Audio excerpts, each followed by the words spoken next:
Stop whatever you are doing right now, because what I'm about to tell you is the kind of story that will make you check the locks on your door tonight. On the morning of February 1st, 2026, in one of the safest, most peaceful neighborhoods in all of Arizona, an 84-year-old grandmother vanished. Not in a dangerous city, not in a high-crime area. She vanished from her own home, in a quiet, wealthy suburb surrounded by mountains and desert air. A neighborhood where people barely lock their doors. Her name is Nancy Guthrie. And if that name sounds familiar, it should. Because Nancy is the mother of Savannah Guthrie, co-host of NBC's Today Show, one of the most recognized faces on American morning television. But here's the thing that makes this story even more chilling. Nobody heard anything. Nobody saw anything. And by the time anyone realized something was wrong, Nancy was already gone. For weeks, thousands of investigators, FBI agents, SWAT teams, forensic experts, and ordinary citizens have searched for answers. A $1 million reward has been offered. DNA has been found. Mysterious gloves were discovered miles away from the scene. And still, as of today, Nancy Guthrie has not been found. So today, I'm going to walk you through this entire case. Every single detail, from who Nancy Guthrie is to what happened that February morning, to where the investigation stands right now. Stay with me until the very end, because I saved the most important detail for last. Let's get into it. Before we talk about the disappearance, you need to understand who Nancy Guthrie is, because this is not just a missing persons case. This is the story of a woman who spent 80+ years building a beautiful life, and who, in the eyes of everyone who knew her, could not possibly have an enemy in the world. Nancy Ellen Long was born on January 27, 1942, in Fort Wright, Kentucky, a small town just across the Ohio River from Cincinnati. She was sharp. She was driven. She went to the University of Kentucky, earned her degree, and on December 28, 1963, she married Charles Errol Guthrie, a mining engineer from Kentucky who had graduated from Georgia Tech. Charles's work took them around the world, including a stint in Melbourne, Australia, where their daughter Savannah was born on December 27, 1971. 2 years later, the family moved to Tucson, Arizona. They settled into a beautiful burned adobe home in the Catalina Foothills, a scenic, upscale neighborhood nestled against the Santa Catalina Mountains, north of Tucson city center. They raised 3 children there. Son Cameron, who would go on to become a fighter pilot. Daughter Annie, who became a poet and a jeweler. And Savannah, who would become one of America's most beloved TV anchors. Life was good until June 10, 1988. That was the day everything changed. Nancy's husband, Charles, died suddenly during a work trip to Mexico. He was just 49 years old. A fatal heart attack. No warning. No wudbye. Nancy was 46. Savannah was 16, about to start her senior year of high school. Suddenly, Nancy was alone. A widow. 3 children to raise. A future she hadn't planned for. And here's what makes Nancy Guthrie remarkable. She didn't collapse. She didn't give up. She rebuilt. As Savannah said on the Today Show in a tribute for her mother's 80th birthday, she has met unthinkable challenges in her life with grit, without self-pity, with determination, and always with unshakable faith. Savannah and her sister chose to attend colleges close to home, so their mother wouldn't be alone. Nancy went back to work. She joined the University of Arizona in August 1990, first as spokeswoman for University Medical Center, and later as associate to the vice president of university advancement. For nearly 17 years, she was a respected, beloved professional. She launched programs. She led committees. She brought music into hospital hallways. She helped high school students dream of careers in medicine. In the year 2000, she was elected president of the Southern Arizona chapter of the Public Relations Society of America. And by every account, she was wonderful at it. Retired University of Arizona Vice Provost Elizabeth Irvin worked with Nancy in the 1990s. Here's what she said about her. She was always extremely positive. She has an amazingly positive spirit. And she added, "You never would have guessed that this woman had recently lost her husband and was rebuilding her entire life." Retired journalist Carla McLean covered healthcare news for years in Tucson. She worked with Nancy regularly. Her words were simple and powerful. This is a woman who I'm certain has no enemies. No enemies. Think about that. Former TV anchor Sally Shamrell knew both Nancy and Savannah going back 30 years. She described Nancy as loving and empathetic. "They're two peas in a pod," she said of Nancy and Savannah. She is a revered member of this community. Even Nancy's church, St. Andrew's Presbyterian, near the Tejano Chul Botanical Gardens in Tucson, posted a prayer on their Facebook page when the news broke. It read, "Dear God, we pray for our dear friend Nancy and her family in this scary time." This is who Nancy Guthrie is. Not just a famous woman's mother, a pillar, a leader, a woman of faith, a grandmother who loved her grandchildren fiercely, who watched javelinas eat her garden plants and laughed about it, who sipped tequila at El Charro with her daughters and said she loved Tucson because the quality of life is so laid back and gentle. An 84-year-old woman who posed zero threat to anyone, who had no enemies, who went to church every single Sunday. And that last detail, the church, is actually where our story truly begins. February 1st, 2026, a Sunday. Nancy Guthrie's home sits in the Catalina Foothills neighborhood, one of the safest, most affluent areas in all of Pima County, Arizona. Population, over 51,000. Known for luxury homes, mountain views, golf courses, and desert trails. This is not a place where bad things happen. But on this particular Sunday morning, something went terribly wrong. Nancy didn't show up to church. For anyone who knew Nancy Guthrie, that was the alarm bell. She never missed church. It was non-negotiable. It was as certain as sunrise. When she wasn't there, people noticed. And when they couldn't reach her, they panicked. Authorities were called to her home. What they found, or rather what they did not find, changed everything. Nancy was gone. Now, here is what investigators have pieced together. In the early morning hours of February 1st, before dawn, before the neighborhood woke up, someone came to Nancy Guthrie's home. Doorbell camera footage captured a suspect. The FBI described this individual as a male, 5 feet 9 to 5 feet 10 inches tall, with an average build, wearing an Ozark Trail hiker backpack. That's all they had. A silhouette, a backpack, a few seconds of footage, and an 84-year-old woman gone. Within days, the case exploded into national news. The Pima County Sheriff Department launched a full investigation alongside the FBI. Tips began pouring in, thousands of them. Search teams combed the area around Nancy's home. Aerial surveillance was deployed. And then, the evidence started appearing. Investigators found DNA at Nancy's property. DNA that did not belong to Nancy. Did not belong to anyone in her family.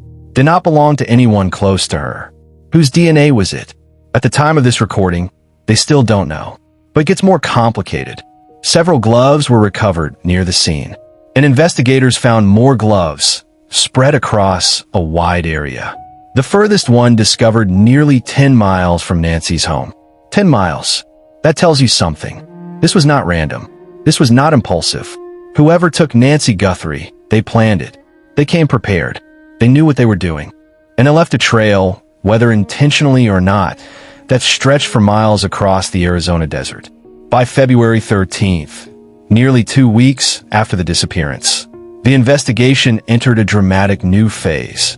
Late on a Friday night, more than a dozen law enforcement vehicles, including SWAT units and forensic teams, descended on a residential neighborhood located just 2 miles from Nancy Guthrie's home.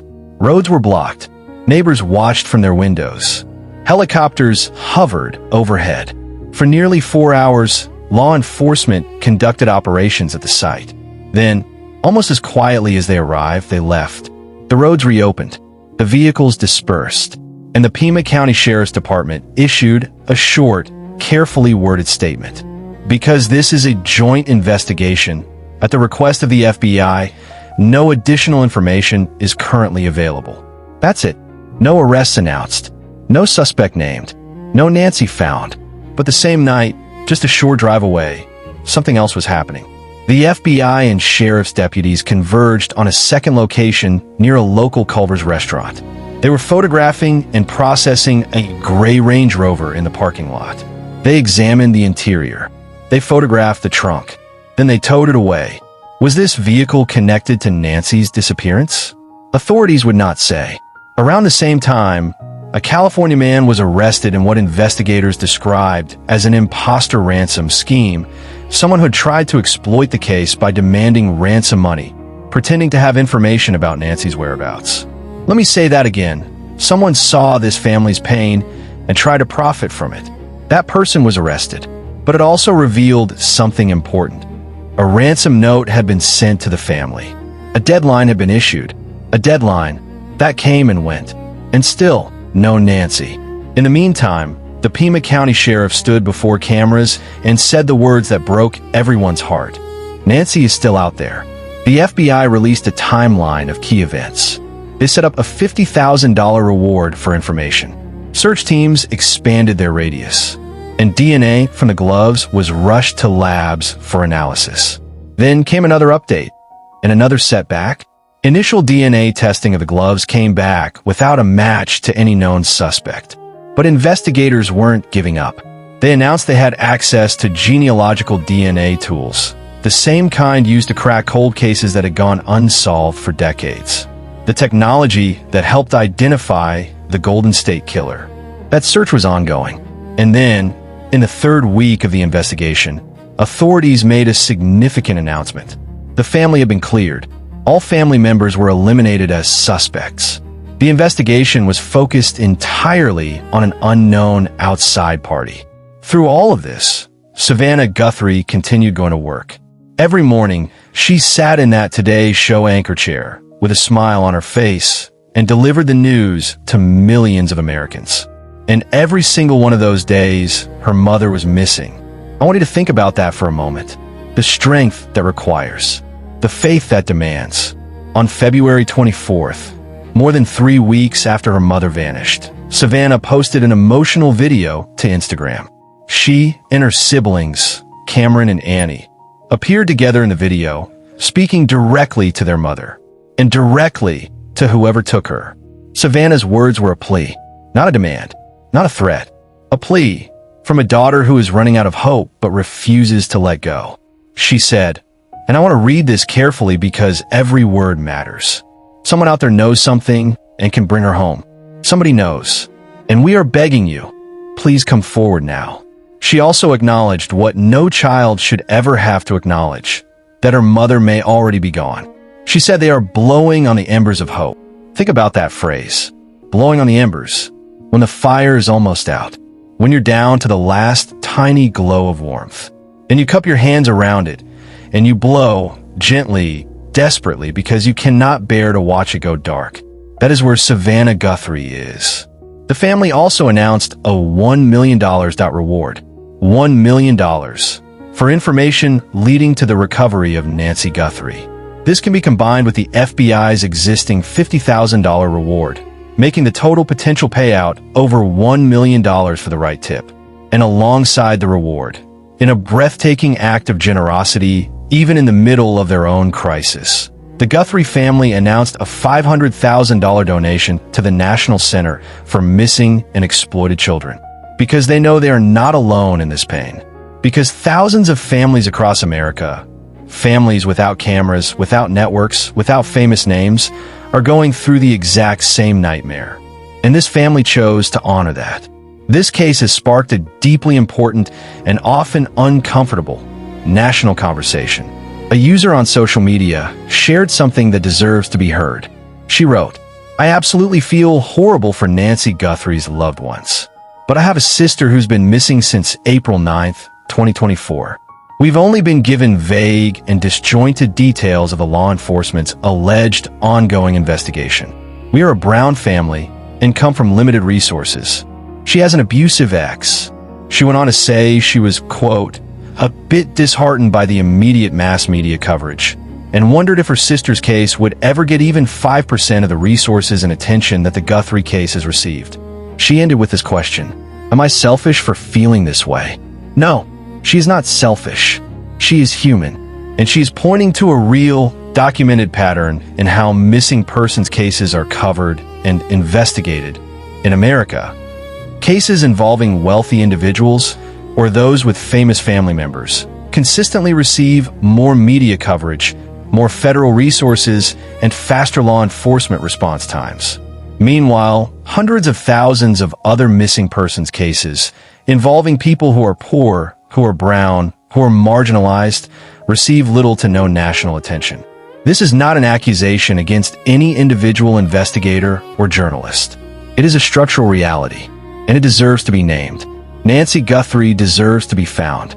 Every resource available should be deployed on her behalf.